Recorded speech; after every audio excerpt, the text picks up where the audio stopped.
Olá, graça e paz em nome de Jesus. Hoje é o 262º dia de leitura da Bíblia na ordem cronológica dos acontecimentos. Irmãos, venho lembrar-lhes o evangelho que anunciei a vocês, o qual vocês receberam e no qual continuam firmes. Por meio dele, vocês também são salvos, se retiverem a palavra assim, tal como a preguei a vocês, a menos que tenham crido em vão. Antes de tudo, entreguei a vocês o que também recebi, que Cristo morreu pelos nossos pecados, segundo as Escrituras, e que foi sepultado e ressuscitou ao terceiro dia, segundo as Escrituras, e apareceu a Cefas, e depois aos 12. Depois foi visto por mais de 500 irmãos de uma só vez, dos quais a maioria ainda vive, porém alguns já dormem.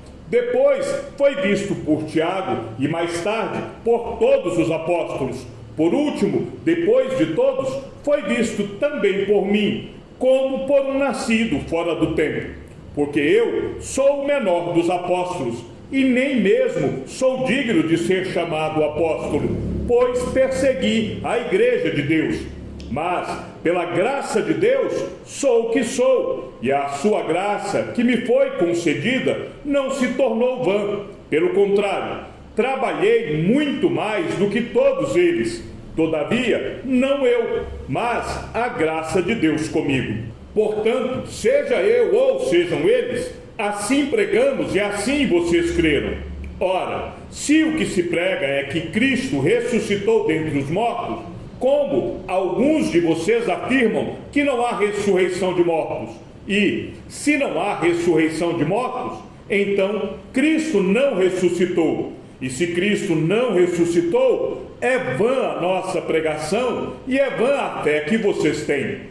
Além disso, somos tidos por falsas testemunhas de Deus, porque temos testemunhado contra Deus que ele ressuscitou a Cristo, ao qual ele não ressuscitou, se é certo que os mortos não ressuscitam. Porque, se os mortos não ressuscitam, também Cristo não ressuscitou. E se Cristo não ressuscitou, é vã a fé que vocês têm, e vocês ainda permanecem nos seus pecados. E ainda mais, os que adormeceram em Cristo estão perdidos. Se a nossa esperança em Cristo se limita apenas a esta vida, somos as pessoas mais infelizes deste mundo. Mas, de fato, Cristo ressuscitou dentre os mortos, sendo ele as primícias dos que dormem. Visto que a morte veio por um homem, também por um homem veio a ressurreição dos mortos. Porque, assim como em Adão todos morrem, assim também todos serão vivificados em Cristo. Cada um, porém, na sua ordem. Cristo, as primícias. Depois, os que são de Cristo na sua vinda. E então virá o fim, quando ele entregar o reino ao Deus e Pai. Quando houver destruído todo o principado, bem como toda a potestade e poder. Porque é necessário que ele reine até que tenha posto todos os inimigos debaixo dos seus pés. O último inimigo a ser destruído é a morte, porque ele sujeitou todas as coisas debaixo dos seus pés. E quando diz que todas as coisas lhe estão sujeitas, certamente exclui aquele que tudo lhe sujeitou. Quando, porém, todas as coisas lhe estiverem sujeitas, então o próprio Filho também se sujeitará àquele que todas as coisas lhe sujeitou, para que Deus seja tudo em todos. De outra maneira, que farão os que se batizam por causa dos mortos? Se de fato os mortos não ressuscitam, por que se batizam por causa deles? E por que também nós nos expomos a perigos a toda hora? Dia após dia morro. Eu afirmo isso, irmãos, pelo orgulho que tenho de vocês em Cristo Jesus, nosso Senhor. Se, como homem, lutei em Éfeso contra feras, qual foi o meu proveito? Se os mortos não ressuscitam, comamos e bebamos, porque amanhã morreremos. Não se enganem, As más companhias corrompem os bons costumes. Voltem à sobriedade como convém e não pequem, porque alguns ainda não têm conhecimento de Deus. Digo isto para a vergonha de vocês. Mas alguém dirá: como é que os mortos ressuscitam? E com que corpo virão? Insensato! O que você semeia não nasce se primeiro não morrer. E quando semeia, você não semeia o corpo que há de ser, mas o simples grão, como de trigo, ou de qualquer outra semente. Mas Deus lhe dá o corpo como Ele quer dar, e a cada uma das sementes dá o seu corpo apropriado. Nem toda a carne é a mesma, porém, uma é a carne dos seres humanos, outra a dos animais, outra a das aves, e outra a dos peixes. Também há corpos celestiais e corpos terrestres, e sem dúvida, uma é a glória dos celestiais e outra a dos terrestres. Uma é a glória do sol, outra a glória da lua e outra a das estrelas. Porque até entre estrela e estrela há diferenças de glória. Pois assim também é a ressurreição dos mortos. Semeia-se o corpo na corrupção, ressuscita na incorrupção. Semeia-se em desonra, ressuscita em glória. Semeia-se em fraqueza, ressuscita em poder. Semeia-se corpo natural, ressuscita corpo espiritual. Se há corpo natural, há também corpo espiritual. Pois assim está escrito: o primeiro homem, Adão, se tornou um ser vivente. Mas o último Adão é espírito vivificante. O que vem primeiro não é o espiritual, e sim o natural. Depois vem o espiritual. O primeiro homem, formado do pó da terra, é terreno. O segundo homem é do céu. Como foi o homem terreno, assim também são os demais, que são feitos do pó da terra. E como é o homem celestial, assim também são os celestiais. E assim como trouxemos a imagem do homem terreno, traremos também a imagem do homem celestial. Com isto quero dizer, irmãos, que a carne e o sangue não podem herdar o reino de Deus, nem a corrupção herdar a incorrupção. Eis que vou lhes revelar um mistério: nem todos dormiremos, mas todos seremos transformados, num momento, num abrir e fechar de olhos, ao ressoar da última trombeta. A trombeta soará, os mortos ressuscitarão incorruptíveis, e nós seremos transformados, porque é necessário que este corpo corruptível se revista da incorruptibilidade, e que o corpo mortal se revista da imortalidade. E quando este corpo corruptível se revestir de incorruptibilidade, e o que é mortal se revestir de imortalidade, então se cumprirá a palavra que está escrita: tragada foi a morte pela vitória. Onde está, ó morte, a sua vitória? Onde está, ó morte, o seu aguilhão? O aguilhão da morte é o pecado, e a força do pecado é a lei. Graças a Deus que nos dá a vitória por meio de nosso Senhor Jesus Cristo. Portanto, meus amados irmãos, sejam firmes, inabaláveis e sempre abundantes na obra do Senhor, sabendo que no Senhor o trabalho de vocês não é vão. Quanto à coleta para os santos, façam também vocês como ordenei às igrejas da Galácia.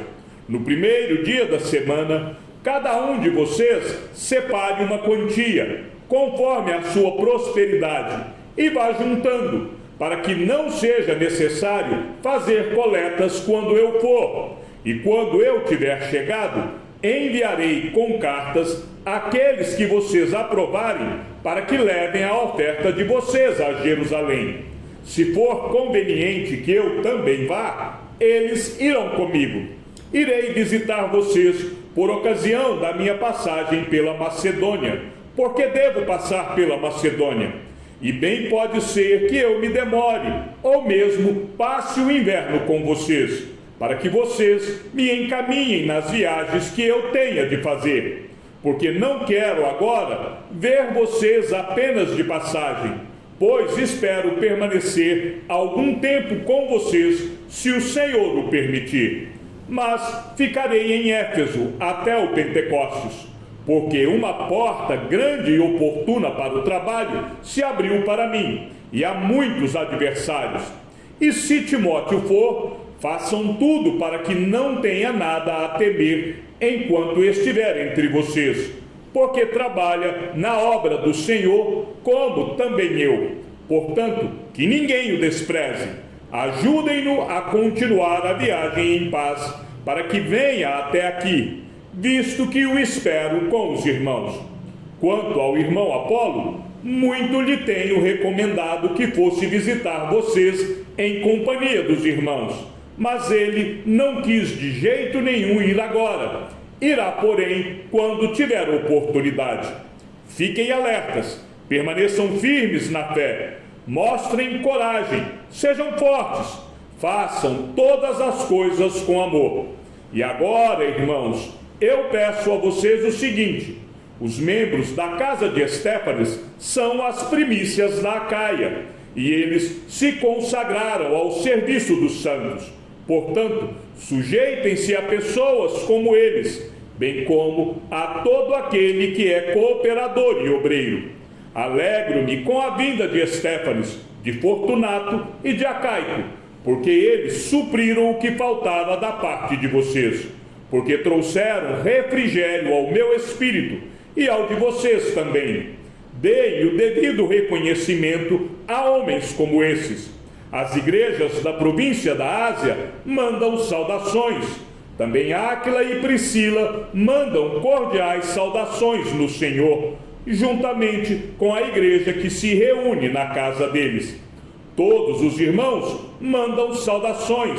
Saúdem uns aos outros com um beijo santo. Eu, Paulo, escrevo a saudação de próprio punho. Se alguém não ama o Senhor, seja anátema. Maranata. A graça do Senhor Jesus esteja com vocês. O meu amor esteja com vocês em Cristo Jesus. Por esse tempo, houve grande tumulto em Éfeso por causa do caminho, pois um ourives, chamado Demétrio, que fazia modelos de prata do templo de Diana e que dava muito lucro aos artífices, convocando-os juntamente com outros do mesmo ofício, disse-lhes: Senhores, vocês sabem que a nossa prosperidade vem deste ofício. E agora vocês estão vendo e ouvindo que não só em Éfeso, mas em quase toda a província da Ásia, este Paulo tem persuadido e desencaminhado muita gente, afirmando que os deuses feitos por mãos humanas não são deuses de verdade. Não somente há o perigo de que o nosso negócio caia em descrédito, como também de que o próprio templo da grande deusa Diana seja considerado sem valor, e que até venha a ser destruída a majestade daquela que toda a província da Ásia e o mundo adoram. Ouvindo isto, ficaram furiosos e começaram a gritar: Grande é a Diana dos Efésios! A confusão se espalhou pela cidade, e todos juntos foram correndo para o teatro, arrastando consigo os macedônios Gaio e Aristarco, companheiros de Paulo. Quando Paulo quis apresentar-se ao povo, os discípulos não o permitiram. Também algumas autoridades da província, que eram amigos de Paulo, mandaram um recado, pedindo que ele não se arriscasse indo ao teatro. Uns, pois, gritavam de uma forma, outros de outra, porque a assembleia tinha virado uma confusão, e na sua maior parte nem sabiam por que motivo estavam reunidos. Então tiraram Alexandre do meio da multidão, e os judeus o empurraram para a frente. Este, acenando com a mão, queria falar ao povo. Quando, porém, reconheceram que ele era judeu, todos, a uma voz, gritaram durante quase 2 horas: grande é a Diana dos Efésios. O escrivão da cidade, tendo apaziguado o povo, disse: Senhores Efésios, quem não sabe que a cidade de Éfeso é a guardiã do templo da grande Diana e da imagem que caiu do céu? Ora, não podendo isto ser contestado, convém que vocês se mantenham calmos e não façam nada de forma precipitada, porque estes homens que vocês trouxeram para cá não profanaram o templo, nem blasfemam contra a nossa deusa. Portanto, se Demétrio e os artífices que o acompanham têm alguma queixa contra alguém, saibam que existem os tribunais e os procônsules que se acusem uns aos outros ali. Mas, se vocês estão pleiteando alguma outra coisa, isso será decidido em assembleia regular. Porque também corremos o risco de sermos hoje acusados de revolta, não havendo motivo algum que possamos alegar para justificar este ajuntamento. E havendo dito isso, dissolveu a assembleia. Cessado o tumulto, Paulo mandou chamar os discípulos e, tendo-os encorajado, despediu-se e foi para a Macedônia. Paulo deixa Timóteo em Éfeso para admoestar certas pessoas a não ensinarem outra doutrina, nem ficarem se ocupando com fábulas e genealogias sem fim, pois isso, além de promover discussões, não auxilia no serviço de Deus e na fé. Havendo atravessado aquelas terras, fortalecendo os discípulos com muitas exortações, dirigiu-se para a Grécia, onde se demorou 3 meses. Chegamos ao fim da leitura de nosso 262º dia. Que o Senhor seja com o teu espírito e que a graça seja com todos os que amam sinceramente a nosso Senhor Jesus Cristo. E ao Deus único e sábio seja dada toda a glória, e que a sua vida seja sempre para mais em Cristo Jesus. Um forte abraço e até amanhã, se assim o Senhor nos permitir.